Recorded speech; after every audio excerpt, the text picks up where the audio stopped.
শ্বশুর মোটামুটি অসুস্থ, শাশুড়িটা অনেক মানে মোটামুটি আছে, অনেক থেকে নিয়ে আমাদের সাহায্য করে অনেকে, ওটা দিয়ে আমরা চলি। আর আমার একটা বাচ্চা আছে 8 বছরে, আর একটা ননদ আছে, উনিও প্রতিবন্ধী আর কি। ইনি আপনার কি হয়? আমার হাজব্যান্ড হ্যাঁ, অনেক কষ্ট করতেছি। এমনিতেই আপনি কি করেন? আমরা তো এমনি গিয়ে এই গুরু ফালি আর কি, গুরু আছে আমাদের বাসায়। ও, আপনি কি করতেন আগে? ডুবেছিলাম। মানে এখন ওনার সমস্যা কি? ওনার টিবি ধরা পড়ছে, 18 মাস কোর্স শেষ করছে, এখন অপারেশন হবে ঘাড়ের। দুইটা হাড্ডি নাকি একসাথে জোড়া হয়ে গেছে, মাঝখানে ফাঁক হয়ে গেছে, ওটা রিং বসার জন্য প্রায় কত টাকা লাগবে ওটা আনুমানিক বলেনি এখনো। আজকে আরেক সপ্তাহ ধরে পড়ে গেছে। এলাকাবাসী দেয় না কিছু? হ্যাঁ দেয়, অনেকে দেয়।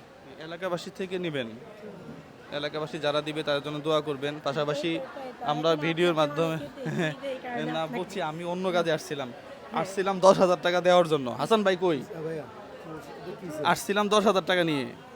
খরচ খরচ যাওয়ার সময় উনি আমার ভিডিও দেখে হঠাৎ করে ভাইকে চিনেন? দেখেছে। আচ্ছা, খরচ হয়েছে কত? প্রায় 20,000 টাকা গেছে গা। 20,000, 10, 20, 20 আর এখানে 25,000 টাকা গেছে গা। 10,000 টাকা নিয়ে এসেছিলাম, 25,000 টাকা অলরেডি শেষ। যদি পারেন দিবেন, আর না হয় কিছু হ্যাঁ, এখন পারার মতো আর কি আছে হাসান ভাই? বস্তা দিয়ে দেন গাড়ির। কিছু কারণ নাই। এখন এই যে গাড়ির একটু ভালো মন্দ খেয়ে নেবেন আর কি, এছাড়া এই মুহূর্তে আমার কাছে আর কিছু করার নাই। হ্যাঁ, এখানে 2,000 টাকা আছে। হ্যাঁ, এটা হ্যাঁ দোয়া করবেন। এটা জাস্ট একটু এমনিতেই সাপোর্ট দিলাম আর কি। হ্যাঁ, আসলে আমাদের না, আমি আপনাকে অনেক অনেক মানুষ ইয়া দেখি করে, তো মোবাইলে, এর মধ্যে হ্যাঁ, ইমার্জেন্সি যেগুলা সেগুলো আমরা আমরা ইয়া করি। অনেকটাই কষ্টে আছি। কষ্টে, বাংলাদেশের প্রত্যেকটা মানুষই কষ্টে হ্যাঁ, আছে। হ্যাঁ, যদি সরকারের সিস্টেমগুলো ঠিক থাকতো, যে আসলো চিকিৎসাটা ফ্রি হইলো, হ্যাঁ, তাহলে আর এই সমস্যাটা হইতো না। বাংলাদেশ কি ধনী রাষ্ট্র নাকি?